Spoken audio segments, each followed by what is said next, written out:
Ray ain't shit. But then what I realized throughout this whole episode is every one of these campers ain't shit.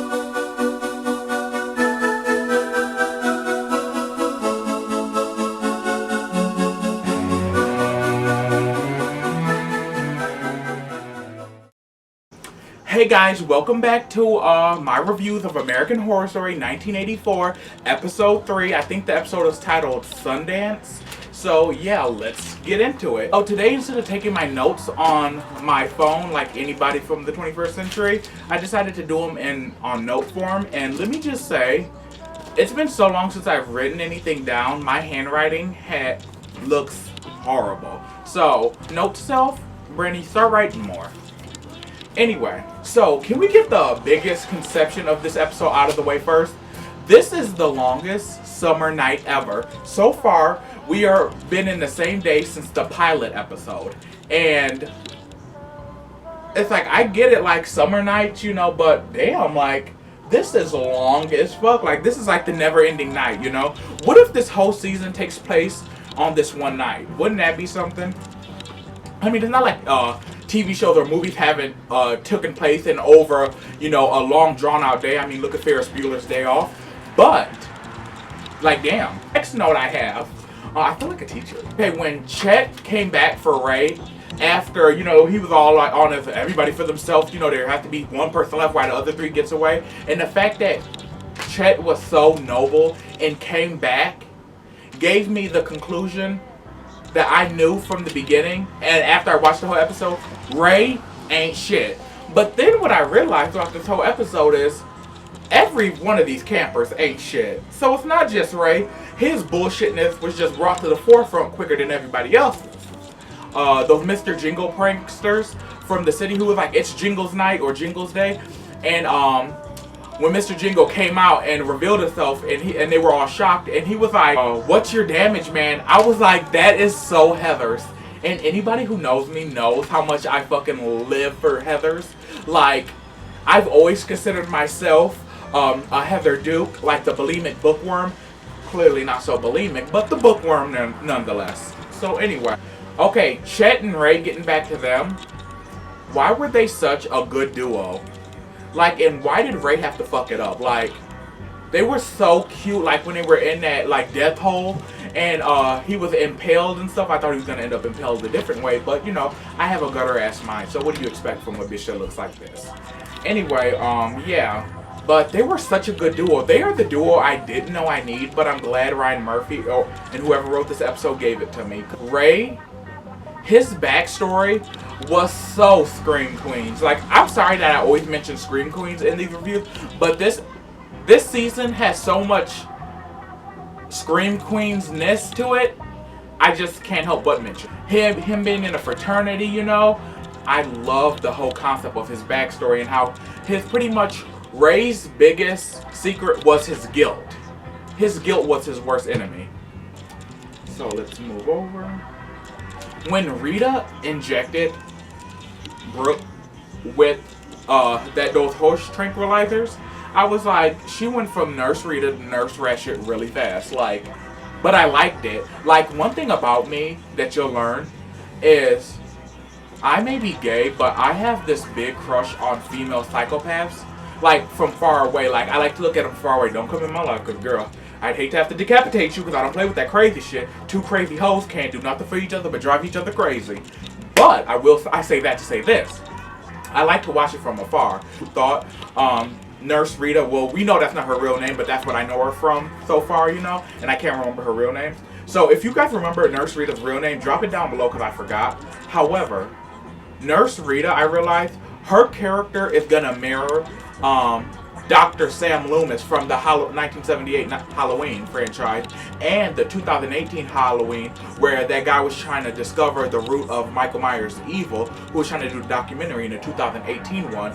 So she's going to be kind of like, I feel like that health doctor or psychiatrist who has the corrupted intelligence. So, but I like that for her because I really haven't seen too many black women take on those roles. So I like her. And when she popped up in the real Nurse Rita's backseat of her car, Oh my god, and the song that they were playing, did I write down the song?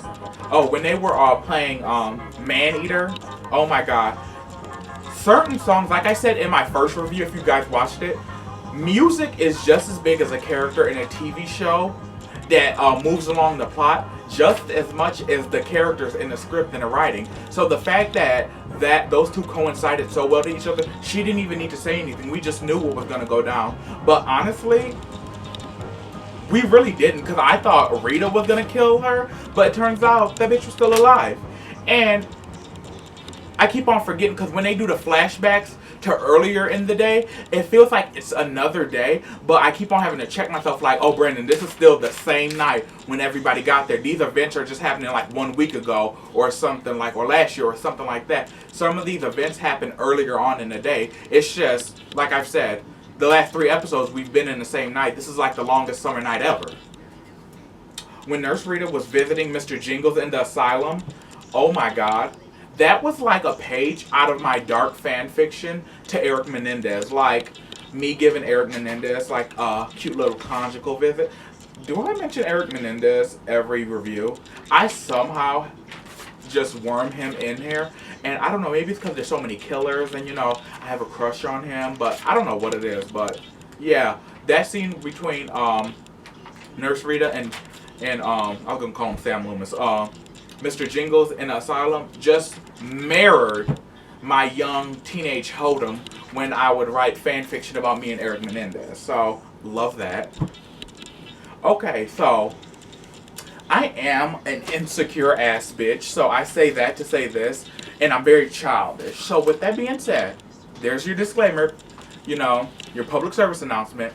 But when he put that oar down the real Nurse Rita's throat, am I the only one who thought of like a Deep Throat reference? Like, I'm sorry, I'm childish.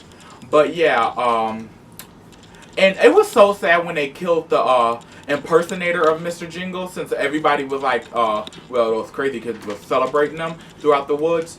And when he fell into that pit, I was like, oh, he just wanted to belong, but the nigga was crazy, so off with your head. And when they killed Ray at the end, I thought originally, let me put this out there, I thought originally, I was like, oh, they're going to kill the black guy off first, and I'm going to hate it, and I'm going to have a problem with him. However, seeing Ray's backstory, I didn't really mind it, because like, he really was a coward, and he was one of those people, he ran from his guilt. His guilt corrupted him to make him such an unlikable person towards the end. And when he just like chopped his head off like a motherfucking golf ball, I was like, damn, like, okay. And I'm glad they got Chet out of that death hole. And yeah, so I hope next week we see a new day. You know, some of the characters might not, but I hope we see a new day. So if you guys liked this episode, tell me what you guys liked about the episode. I will say from this episode, my new top favorite is Chet, Nurse Rita, and of course the Night Stalker, because we love a dark daddy. Anyway, so yeah, tell me what you guys' favorite part of tonight's episode. Like, comment, and subscribe, and turn on that bell for post notifications. I'll be uploading a new vlog probably Friday, so I can give this review time to breathe. Tell me what you guys want. Do you guys want any Halloween videos? Because I have a couple ideas, you know. Clearly I like to decorate. I could do a video. Well, my next vlog coming up will show you guys how I put this gallery wall. Everything on this gallery wall you saw I got from the Goodwill, so, you know. And these art pieces like this I drew. That my cousin did, and some other things. So, yeah, I hope you guys like the background and scenery. Thank you guys. Like, comment, and subscribe. And you guys have a good night. So, thank you. I'll see you next week. I was trying to hit the camera, and it went completely over. Are you shocked that I don't have hand and eye coordination? Why you dropped another album in a week? I'm a wolf, but I be trusting.